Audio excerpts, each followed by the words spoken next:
ऐसे बात करें इब्राहिम। अभी बाबा क्या अभी बाबा से बात करनी है? गाइस से बात नहीं करनी क्या? क्या तो गाइस इस्लाम तो ले लो। गाइस से अस्सलाम वालेकुम बोलो। उसको उठाओ, एक मिनट बोलो अस्सलाम वालेकुम गाइस, कैसे हो आप? इब्राहिम हाँ हेलो गाइस बोलना नहीं, हेलो नहीं ना, अस्सलाम वालेकुम बोल दो। अस्सलाम वालेकुम। माशाल्लाह, कैसे हो आप सब? बोलो मेरी दुआ है कि आप सब खैरियत से हों।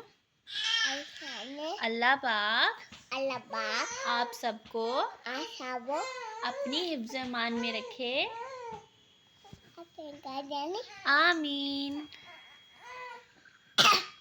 आमीन सुमा आमीन। I love you. Mama. Bye bye.